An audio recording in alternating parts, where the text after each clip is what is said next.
On a numbers game, the right data changes everything, and the data behind Shopify is hard to argue with.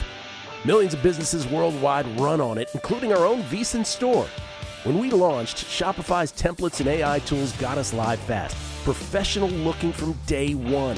No tech background needed. Shopify checkout converts more customers and makes it easy for returning fans to come back and buy again in a single click. Shopify's built-in AI assistant Sidekick is there whenever you need help, building, troubleshooting, or just figuring out your next move. Check out what we built at vsin.com/store. Then go build something of your own. All you need is the idea. Shopify handles the rest. Start your free trial at shopify.com/vsin. That's shopify.com/vsin. Shopify.com/vsin. This is VSiN, the sports betting network. The numbers told the story, they always do. It's one of those idiots who believe in analytics. This is a numbers game with Gill Alexander on VSiN. Hour number 3 of a numbers game at VSiN, the sports betting network, VSiN.com, Game Plus, iHeartRadio, YouTube TV, Sirius XM channel 158. Gill Alexander in San Francisco this week. A little summertime in San Francisco. Can't beat it. Kelley Bydlon back in Las Vegas. Kelly, you still lonely back there? You all right? Man. Yeah, man. Mo by myself, just hanging out. Lots of room for activities, though. Lots of room for activities here in the studio. I can do whatever What kind of activity? I can do some push-ups during the break if I want. I could do some sprints back and forth. You know, I could do a lot. You know what I feel like we have shortchanged the first 2 hours of the show here?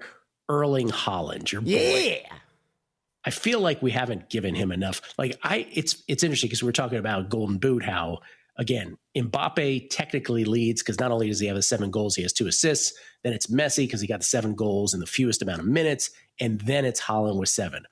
But I feel like if you just take a step back and you're like, what's the headline of this tournament? I feel like it's Erling Haaland in Norway. Don't you? Yeah, probably. I mean, I was already obsessed with the guy coming into it, so it's like a little hard to be unbiased about this, right? This conversation. But yeah, probably. I'm trying to think. I mean, like England's going to be a fun story and one of the biggest stories for as long as they can go, right?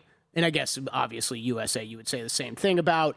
But yeah, other than that, I think Norway's the story. And, 17-1 right now to win it all. It's France plus 170, Argentina plus 425, England plus 520, Spain plus 550. Well, I guess they dropped down a bit. Portugal 14-1, Norway 17-1. Yeah, I guess, Gil, what I would say is do the soccer hardos, right? Right. Have their minds been changed at all about Norway through this run? And I don't know. I think the odds are kind of still telling us, there's still another tier down, from this top group of teams. So we'll see, man. I'll be rooting for them here on out. That's for sure. Yeah, and then look, a couple things. One, the final chapter hasn't been written about this, so clearly we won't know what the headline is until the very end. And also the reason that Spain has incrementally dropped is because they haven't played yet, right? Right. In the round of 16, they play Portugal today, which is no cakewalk, even though Spain is favored and predicted to win by many, including some of our guests here today. But yeah, I just think I've had more fun. I think I speak for most Americans, and yeah, America's Team USA. Like if Team USA were to get eliminated tonight, would this in any way diminish your joy for the quarterfinals moving forward? It wouldn't make. Not at all. Yeah, no, it's not at all. Honestly, it's been I think the story of the tournament for me really is more just the tournament itself and just how amazing this is being played in North American time zones, right? Just that we're getting this all day, every day. It's just, I honestly, like Team USA and the success is like, that's a secondary story to me. Like, it's just been the tournament, Agreed. How awesome it's been. It's been the primary one for me. You're right, though. That's an underrated thing about this. The fact that it is in our time zone, right? Because what was it? Was it 98, the one in Korea? And I loved our trip to Seoul, a couple of years ago. But the time zone difference, like here in the Pacific time zone, I was in California at the time. I mean, you had to stay up until the middle of the night to watch those matches. Right. So it was like a completely different experience. And so, again, doubleheader today, Spain, Portugal, 3 p.m. Eastern, and then the United States of America and Belgium, whether with Flo Balogun or not, 8 p.m. Eastern, 5 p.m. Pacific. I also thought the delay of an hour for the weather yesterday in the Mexico-England match. Yeah. Built up the drama also for that, the most anticipated of all the. Yeah, you're right. That only helped. Yeah, and it was. Yeah. I was out for the beginning of that, and yeah, it was just more and more people were filing in, and yeah, you get an extra hour of pregame drinks going. It was getting rowdy already for the beginning of that game. That was fun. It's a fun one to be out for and see the crowds. Yeah, Norway, England on Saturday, man. Whew, that's another one. Just a banger of a soccer match. Well, and that's where I can't wait. Yeah, I can't wait for that one, Gil, because I think England's looked a little bit better than I was expecting too. Yeah. Like, I mean, there are some star players on that team, but man, the way that they're all playing so well and well together. I mean, Jude Bellingham's been awesome. Harry Kane always kind of does this, it feels like, but it's just there's so many options on that team, and I think that one's going to be really, really fun to watch. It was wild. Norway with the possession game, I was just sitting there screaming for the first half. Like, you gotta feed the big man. You somehow get it into him somehow. They go to halftime, and you're like, it felt like a defeated first half. I had Norway futures tickets to get to the quarterfinals, so that's what I was rooting on. But you get to halftime, and you're like, all right, you're owning the possession battle. Like Brazil's not playing great either, but it didn't feel like Norway ever really blew any chances because they were really never all that close to scoring at all. Yeah, it's not the number of touches he has; it's the number of opportunities. Yep. And as Zlatan Ibrahimovic said during the broadcast yesterday, he goes, as long as he scores, the day's a success, even if he only touches the soccer ball 10 times. JD in Florida just listened to the update on Greg Peterson's weekend. Bravo, brother. Everyone comes into our life for a reason, and those past ones taught you what you needed to get to this one. God, I hope so. JD. We all wish the best for Greg and his dating exploits. By the way, if you played the Noskova play along with me here, she is up a set and a break, 3-1 here in the second after winning the first set 6-4. What could go wrong, Kelley Bydlon? What could go wrong? Sure, you're fine. Yeah, absolutely. Yeah, I'm sure nothing will go wrong. Baseball, because we looked at these briefly last week, so we just wanted to complete the arc here. We looked at divisions in the American League, and that was not straightforward, right? With the Rays up 4 games over the Yankees, heading into a 4-game set today. Obviously, the AL Central being a complete logjam between the White Sox and the Guardians, but really, I mean, including the Twins, who are only 4 back, the Tigers, who are 7.5 back, are saying, don't leave us out. And then the Mariners, the Rangers, the Astros, and the Athletics in the AL West. The National League, which we didn't get to, is a whole bunch more straightforward. Yeah. Braves, although maybe not so much in these two divisions, certainly in the West, where the Dodgers have a 14-game lead over both the Diamondbacks and Padres, and we are not even at the All-Star break. In the East, the Braves, 3-game lead over the Phillies, 4.5 over the Marlins. By the way, Dodgers minus 20,000 to win the NL West. Padres and Diamondbacks 40-1 and 50-1 respectively. Giants looking to unload parts in the West. But back to the East. This is interesting because if you go to FanGraphs' final season projections, because a lot of us had said, hey, look, Phillies, great bet to win the division. Well, now they're down to plus 145, right? Braves are minus 175 to win with a 3-game lead. Phillies are plus 145. Marlins, who are 3-game lead. Yeah, Marlins, who are 4.5 back, are 25-1. If you go to the FanGraphs projections on what the final standings will be, what they have is the Braves actually eking it out by 2 games.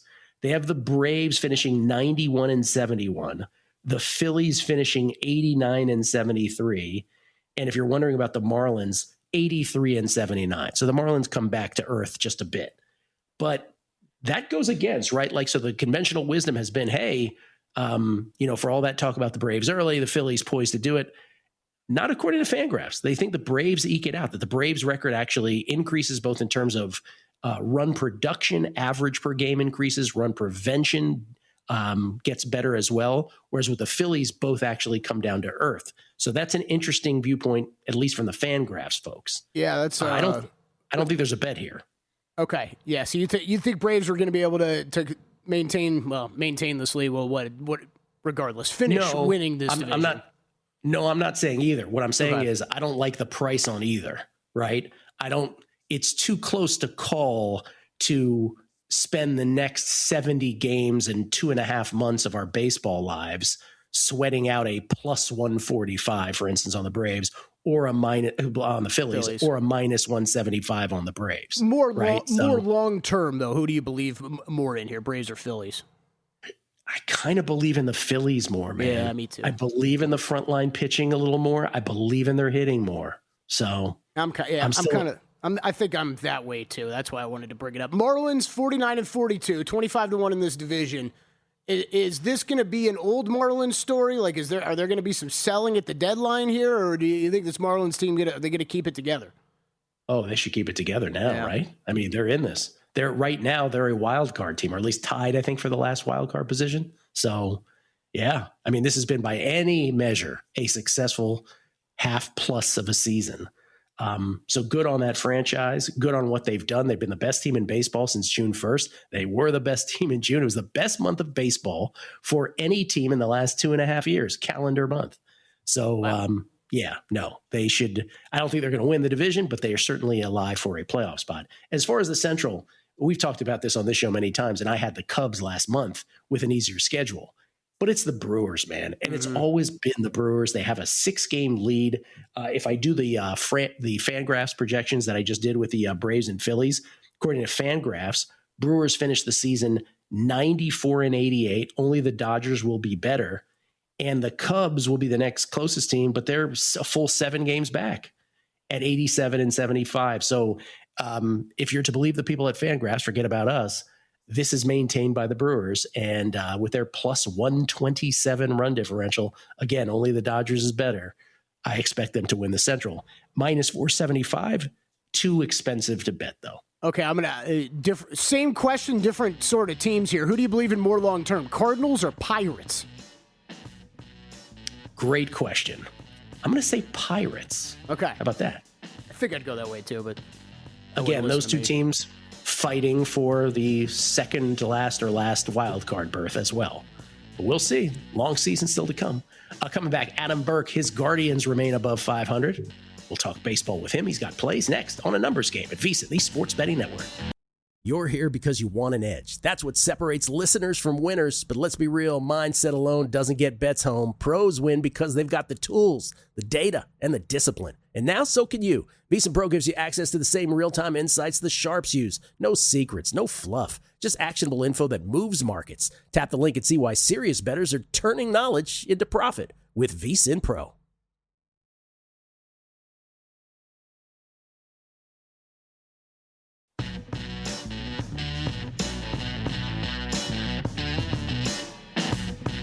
A Numbers Game on VSiN, the Sports Betting Network. The fireworks have faded, but we're still celebrating here at VSiN through July 7th. That is through tomorrow. For just $299, you get 2 full years of VSiN Pro access. That's nearly 70% off the regular monthly price. You'll get our NFL season betting guide, daily best bets, real-time betting splits from DraftKings and Circa, AI-powered prop projections, 24/7 video on the VSiN Watch app, and every single betting guide that we do. Boop, boop, boop, boop, boop. I think that's double digits worth of betting guide by our tabulation. Season previews, VSiN Pro feature, and we release over the next 2 years, or that we release, I should say, over the next 2 years. But don't wait. Special 4th of July offer disappears after tomorrow. That's it. Poof, gone. Head to VSiN.com/subscribe now to lock in 2 years of VSiN Pro for just $299. That's VSIN.com/subscribe. Got a, let's see, Twitter from Shrek McPhee. Am I missing something? Why is Sinner still under $2 to win this? We know how this ends versus Zverev. Joker may lose tomorrow. He's been average by his standards at times, but isn't that still probably good enough? LOL. I think it is. I really do. Yeah. I mean, there is Listen, the only thing I would say in counter to that is, I did say before the tournament, if Djokovic is to win his 25th slam, it's here and now. That's it. It's never going to happen after this. And I don't know how many slams, honestly, that he'll play after this. I'm thinking it might be the U.S. Open and he might ride off into the sunset. Could be wrong about that. So I don't know. Is a Djokovic Sinner match going to be primetime, awesome television? Yes. But I do think Sinner is probably a little, I don't know about properly priced, probably a little low still. I would agree with you, Shrek. Adam Burke joins us now, courtesy of the Progressive Guest Line. Speaking of our 4th of July special and all those betting guys you can get over the next 2 years, he is the man that steers the ship on all of those. He joins us now, courtesy of the Progressive Guest Line. You can follow him on Twitter at Skating Tripods. Happy belated 4th of July to you, Adam. Yeah, I heard you guys talking about the giant VSiN blowout party that we had over the weekend. I think it was a pretty tough Sunday for most of us, kind of based on how that day played out. But yeah, we're 4 weeks away from our college football betting guide. So, talking about all the betting guides you get 4 weeks away from the college one. I mean, that's a very big, very important guide with the transfer portal and all that. So great time to become a VSiN Pro subscriber for sure. That is you said it best. That is a very important guide. They're all important, but that one seems to be the most important based on all the movement of players. Let's start, Adam, where I think I mention this almost every time you're on. How are your Guardians still above 500? How is this happening?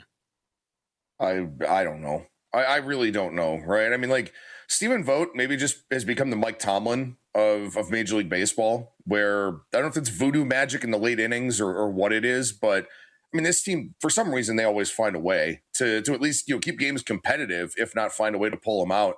The series against the White Sox could have went better. Obviously, they struggled their way through their last couple of games there in that one. But, look, I mean, they seem to mix and match well enough with relievers.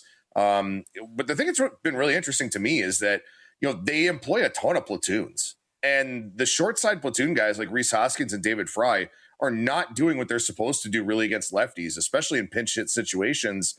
And yet they keep doing it, and yet they still keep winning in spite of it. So I don't know, man. Your guess is as good as mine. Yeah, one game behind the White Sox in the AL Central. I said it on Should Have Bet More with Will a few weeks back. I'm like, if they can somehow stay 500 before Jose Ramirez comes back, they've done their job. And so far, so good for the Cleveland Guardians, who are expecting Ramirez back late July. But I always think about after the All-Star break, then it's fair game. Like right after that, who knows when Ramirez comes back? Who knows when Judge comes back? Ramirez scheduled to come back well before Judge, though. Judge just expected to be evaluated first after the All-Star break for the Yankees. You have a couple plays today, all centered around the National League West. You're on the Padres today. Yeah, I am on the Padres today. By the way, something to keep in mind, the MLB trade deadline is actually August 3rd this year, so it's pushed back a few days. Yes. I don't know what that'll mean in terms of, how much of a frenzy we do get. But given the fact that there's really only two teams that stand out in the American League, the Yankees and the Rays, I've got to think a team like Cleveland, who actually has a cache of prospects, is going to be relatively aggressive. I also think a Seattle and a Texas are going to be pretty aggressive too. So could be a whole lot of fun, in terms of kind of looking ahead to that. The day our college football guide comes out. As far as the Padres go today, I'm looking for a bounce back from Walker Buehler here. Been really, really good at Petco Park this season, as most guys are. But, last time out, part of that game where the Padres gave up 23 runs to the Cubs, it was hot at Wrigley Field. It was a great day to hit. Didn't really help the Padres offense too much, but it certainly helped the Cubs offense to score 23 runs. I think that was just kind of an outlier for Buehler. He's mostly been good, and the Padres have a really good pitching coach in Ruben Niebla. I think he's kind of figured some things out, kind of unlocked some of the potential that Walker Buehler still has based on how talented he is. And I just don't think that Brandon Pfaadt is an MLB caliber starting pitcher right now. Only gave up one run last time out against the Giants in 5 1/3, but only a couple of strikeouts, a 3% swinging strike rate, chase rate around 15%. Like, this stuff wasn't that good. He just had good outcomes on batted balls in play. I don't know if that's going to be sustainable for him. Diamondbacks have been really, really bad with men in scoring position for a long time now. A little bit worried. The Padres probably don't have Mason Miller tonight. He's pitched back-to-back days. Adrian Morejon's thrown 64 pitches in the last 3 days, 38 yesterday. So their top two relievers probably not available, but I still think this is a good price to grab them here. Where Buehler's been really good at home, and Fott, I just don't trust anywhere. Rockies early going, but in the early going, they do have the best record in the month of July, 4-1 out of the chute. They take on the Dodgers tonight. Yeah, so, with Colorado, there's been a lot of talk over the years about the Coors Field effect, right? I mean, we know what they can do offensively at home. It's a very big, spacious ballpark as well. But when you go out on the road, pitches spin differently. Guys are going to pitch you differently. Usually this is a team that strikes out a ton when they play away from Coors Field. Their strikeout rate's still 24% on the road, which is still pretty high, but they're 14th in weighted on base average away from home this season. I don't know if maybe actually hiring some quants in the front office has really helped them out, but they're performing much, much better on the road than they usually do. I give them a lot of credit for that. And tonight they face Eric Lauer. A lot of regression signs in the profile for him. 2.88 ERA, 4.03 expected ERA, 5.21 FIP in his starts as a Dodger, as well as the bulk relief appearance he had against the Twins a couple of outings ago. So Lauer's a guy that's got some regression signs for sure. They're very obvious. He doesn't strike out a lot of guys. Colorado should be able to put balls in play, and it should kind of mitigate their biggest issue on the road, which is striking out. But guys, Kyle Freeland has a 6.38 ERA at home this season, and it's actually higher on the road at 8.31. So he has been objectively terrible away from home. 34 runs and 34 2/3. Dodgers are the best team in baseball against lefties over the last 2 weeks. Weighted on base average well over 400. Slugging percentage is 75 points higher than any other team. They should tee off on Freeland here, but I also think the Rockies can score some runs in this one too. So play the over 10 in this one, a little bit of a reduced juice price, -103. Let me ask you about American League MVP. Talked a little bit about this with John Yastrzemski and with Will Hill yesterday on air. Yordan Alvarez, now in the Triple Crown categories, is 1/1000th of a point behind Yandy Diaz right now for average. Alvarez leads the AL in homers, leads the AL in RBI. So in other words, he's 1/1000th of a point, or more accurately, 2/1000ths of a point, winning all the Triple Crown categories. But then in the slash categories, he also leads in all those, OBP and slugging as well. Leads in hits. Right now, he's still shy of $2 and significantly shy of $2. See -150 in some spots on Yordan Alvarez. We're showing -160. I know everybody's waiting for this injury to happen, right? Oh, it always happens. It's going to happen at some point, and maybe it will. But if he stays healthy, isn't -160 unbelievably cheap at this point? I think it's a pretty complex question, right? First of all, the injury thing. I mean, he played under 50 games last season, but he played 635 plate appearances in 2024, had full seasons in 21 and 22. So, there's some recency bias in just assuming he's going to get hurt because it happened last year multiple times. But that really hasn't been fully the case throughout the course of his career. The one thing that I think is going to be really interesting is, for all intents and purposes, he's a DH, right? The only DH that can really win this award usually is Shohei Ohtani, and that's because he pitches too. So that's the thing that I would be worried about a little bit here. I don't know that he has to have the Triple Crown in order to win this award, but I do think there are going to be some people who go, yeah, look, all he does is really hit, though. He doesn't really play defense. He only played 14 games in left field. Is that something that maybe helps a Nick Kurtz, a Junior Caminero, who's out of this world hot right now? Crazy I don't know. Hot. I mean, I wouldn't bet against Alvarez right now, but I am concerned that some people may hold it against him that he's a DH. Yeah, you might be right. But boy, oh boy, those numbers are overwhelming at this point. All those counting stats and beyond the counting stats as well. Adam, always a pleasure. If you could manage the Guardians to lose a few more games, I'd appreciate that for my pre-flop under. I still owe you dinner. I'll try. When are we doing it? Come on. When are we doing it? Let's go. Soon. Gotta do it. Soon. Ladies and gentlemen, season.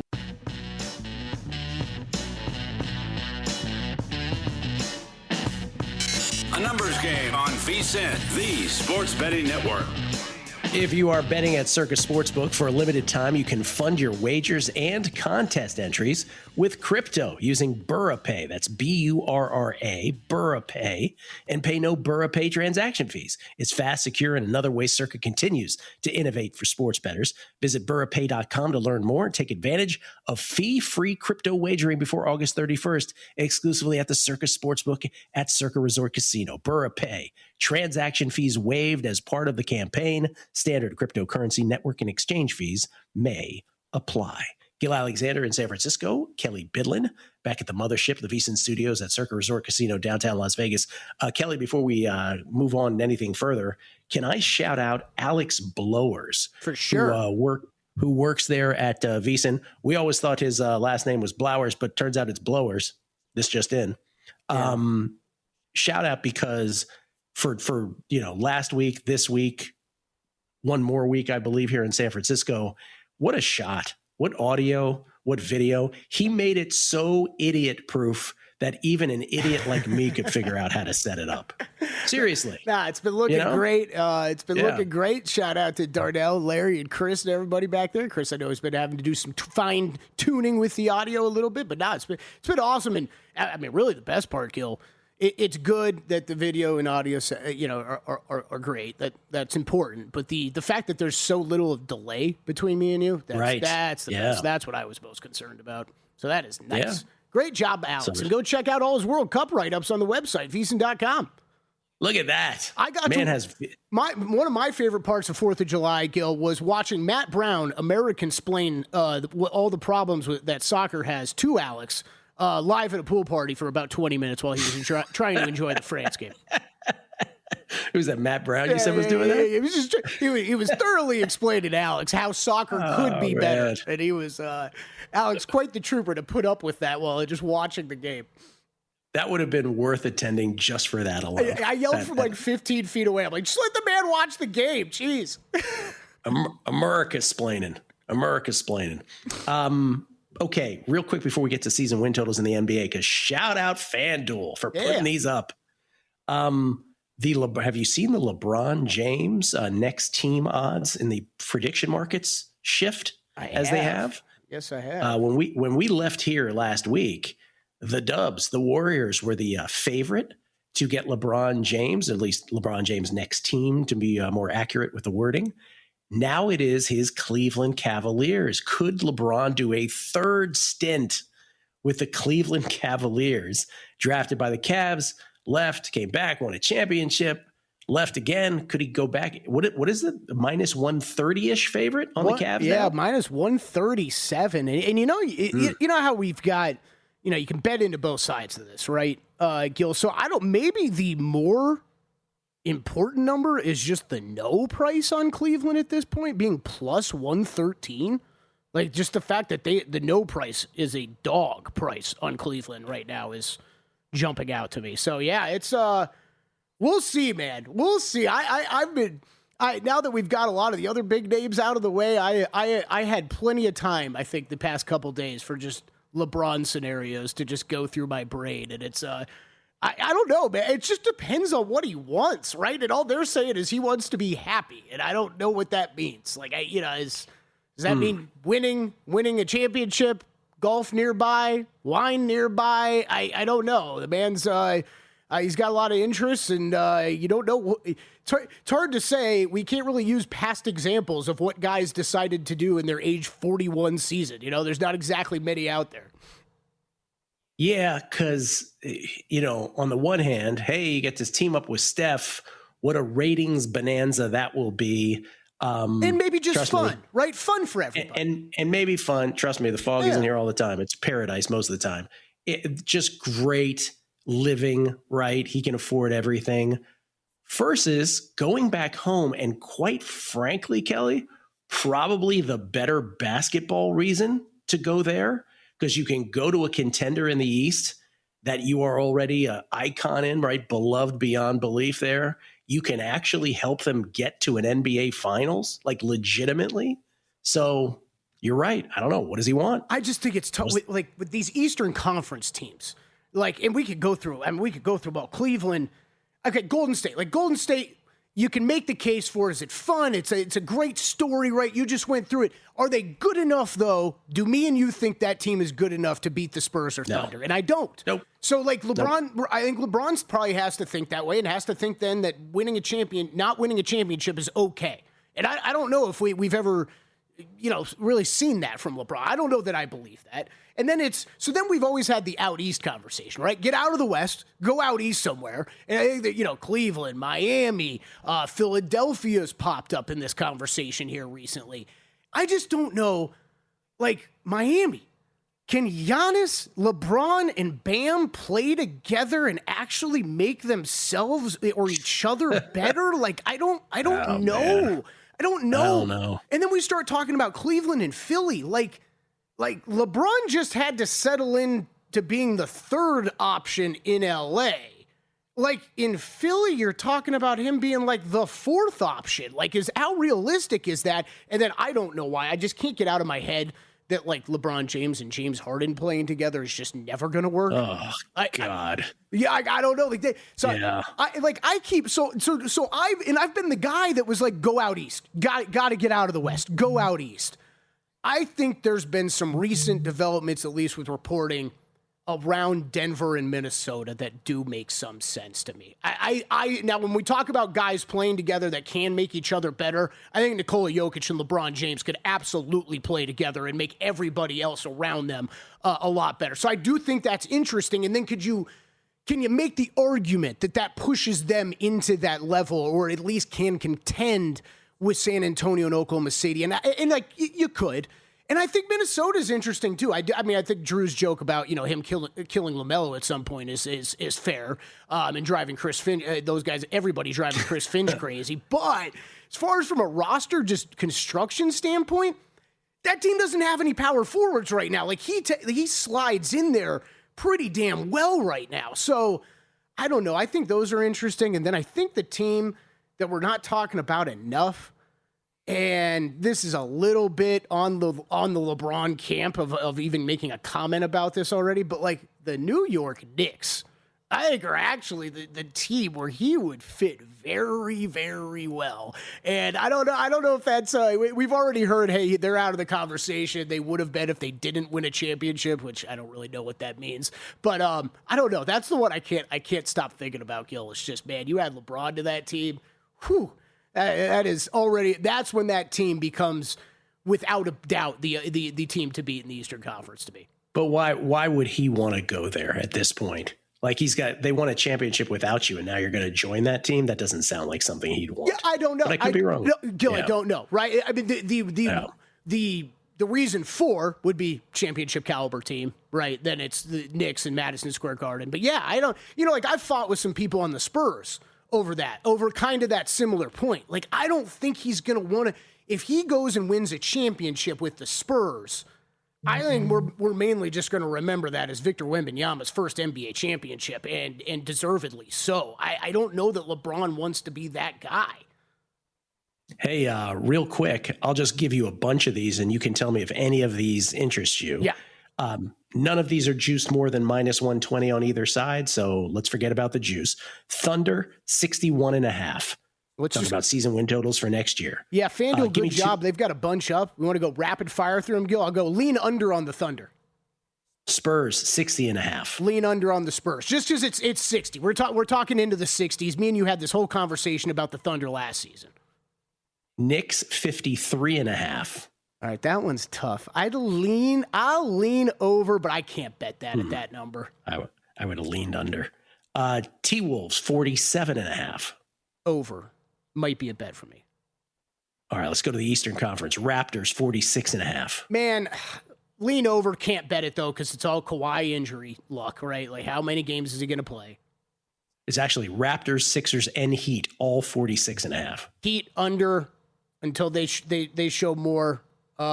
Sixers over. And you could say the same thing. Yeah, Embiid injuries, that's going to matter too. But I think that the younger players that they've got on that team that they're trying to develop already, I think that will be a good regular season team. Let's bounce around here. Lakers, 45.5. Under the most, actually I lied. The under is juiced here at minus 130. Lean under, Gil. And I know they've been getting a lot of criticism here. I am kind of on the other side. I think this is Walker Kessler was always the guy that the Lakers had their eye on to pair with Luka. I know there's a lot of talk about overpaying for him. I think that's fair. That's fair. But this is what you had to do when you brought in Luka Doncic. You had to surround him with the type of players that make him better and allow him to elevate the rest of the team like we saw in Dallas. I think the Lakers are currently doing that. Does that translate into regular season success right away? I don't know. I probably lay off that one. Last one, Pacers 43.5. Over. And I think that will be a bet for me. Okay. Coming back, we'll recap all the bets next. Numbers Game, VSiN, the Sports Betting Network.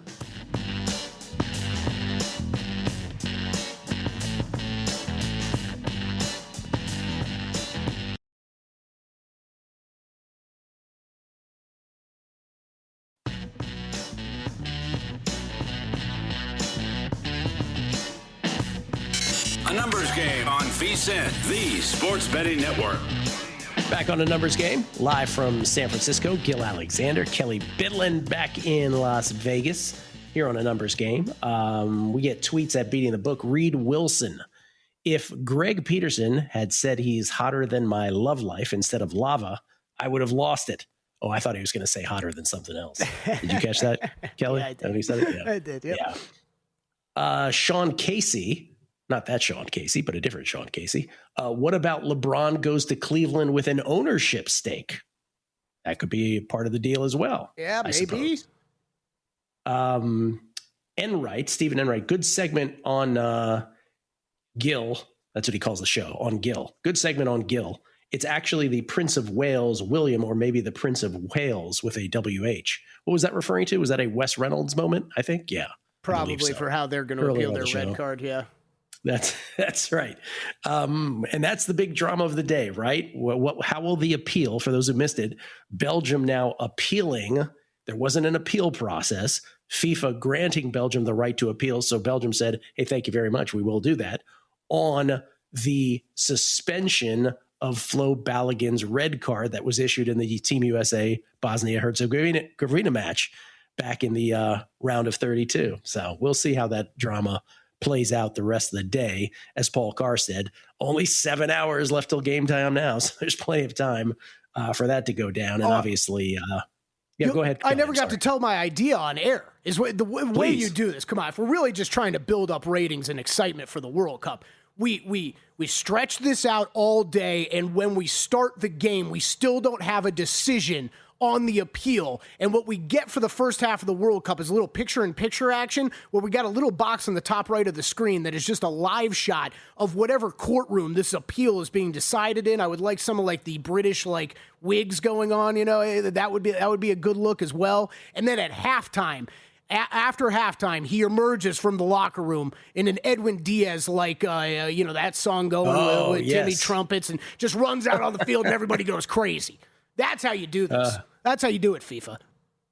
$1 Million Rob on Twitter. That hot dog eating contest tip was the greatest Numbers Game tip since Bruno Mars didn't wear a hat. This is a good one. This is a reference to, I don't even know if it was the Beating the Book podcast. It might have been the Betting Dork podcast at the time. Maybe it was the early Beating the Book. Bruno Mars' first Super Bowl halftime. And I said, there's no way he's wearing a hat. There was a prop at Bet Online and Wager on the Internet. Will Bruno Mars wear a hot hat? And I was like, dude, I just saw him the other day. He had a pompadour haircut. There's no way he's wearing a hat. And it cashed right away. That's nice. So again, not the Nationals in 2019, not Iga in 2020 at the French, not Ole Miss at 2022 College World Series, not any of these things in between, but from Bruno in the hat to the hot dog eating tip. Thank you, $1 Million Rob. I appreciate it very much. By the way, a modest winning day on the tennis side. We hit on Elise Mertens as a slight favorite against Marie Buskova early this morning. Also hit on Linda Noskova just moments ago as a slight dog against Madison Keys, but lost in between on Alex Ayala as a favorite against Jasmine Paolini. So what's that, a 0.6 of a unit winning day? So for the tournament, down 2 units, I believe it is. Somewhere, don't hold me to the exact decimal, but right around the 2-unit mark. Or again, Kelley, as I said, if you're to believe the idiots on Twitter, down 1 million. Yeah, get it together. Cleaning people out. It's incredible. By the way, if you told me before grass season, right? If we took our tennis season as a whole, if you told me before grass season, Gill, you're going to have an amazing grass court season until Wimbledon, and then Wimbledon's going to be kind of like middling, I would take it every time. But still time to have a winning Wimbledon, because we had a winning Australian Open, we had a winning French Open, and like really dramatically so on both of those. So hopefully a winning Wimbledon as well here. The only really bad portion of this tennis calendar year was a terrible stretch in February and March. Other than that, it's been constant, steady wins throughout. Red Sox most wins, July, 80-1. We're off to a great start, Kelley. 3-1. Red Sox are idle today, but they have a 3-game set at the White Sox and then a 3-game set at the Mets heading into the All-Star break next week. So got to take advantage of that, then regroup at the All-Star break, and then the sprint to the finish line. You got some soccer today, sir. I do. Nothing. I don't think I'm going to play anything in either of these games today, Gil, but I got futures to sweat out here. Portugal to reach the quarters, still alive, plus 125, which is obviously not looking great right now. And then the old emotional hedge, right? This is how this works. I'll be rooting for Team USA, but if they lose, I make some money. Belgium to reach the quarters 2-1. And then I did bet that Colombia money line plus 130 for tomorrow. Paul was talking about that one earlier. So, yeah, I've got that in action today, Colombia tomorrow. Okay. Wes Reynolds, he has a soccer play tonight. USA Belgium over 2.5 goals. He thinks both teams score, but he's taking the over 2.5 goals at minus 140. So a play on the over, USA Belgium tonight from Wes. And then Adam Burke was on the show. He's got a couple baseball plays. Padres today, minus 118 versus the Diamondbacks. He's also on the over in the Rockies-Dodgers game, over at 9.5 runs. Rockies-Dodgers tonight. Rockies off to a 4-1 start in this month. Greg Peterson, not only dating tales, but also his Fab Five. By the way, how do you feel about the dating tale? When all said and done, cautiously optimistic for Greg? Yeah. A little worried? What's the story? Yeah. Cautiously optimistic. You know, whatever's good for Greg is good for me. I don't really know if I like the idea of one weekend of hanging out together and then you're going to try some long distance relationship right after. Yeah, I don't like that. I don't like that so much, but we wish him the best. By the way, there it is. Greg Peterson, once again, in his own words, for those who have been enjoying my bad dating stories, bad news. His luck is finally turned around. Starving. Look at that chicken parm. God. Look at that chicken parm. We didn't give Greg's Fab Five. Can we go back to Greg's Fab Five before we get Paul's? Greg's Fab Five again on the baseball side. He is on the Yankees today with Cam Schlittler against the Rays. Monster 4-game set in Tampa, where the Yankees find themselves 4 games back to start. Again, by the end of this, they could be tied, they could be down 8, or stuff in between. So he's on the Yankees today. This is the one they got to have with Schlittler on the hill at even money against the Rays. Then he's on the Braves today against the Mets. He is on the Padres as well, as was Adam Burke against the Diamondbacks. Greg is also playing the under in that Diamondbacks-Padres game, under 9, and Blue Jays-Giants under 8 as well. Didn't he have a Cardinals pick in there in the middle somewhere? I think we had a bonus play as well. I had to VSiN.com. Yeah, you can find all Greg's plays there. I think he was a little lighter today. I thought I grabbed them all, but I might have missed one or two. He was. I will tell you right now. I will make good on this. Greg is on. I can't find it. Never mind. I thought I had it.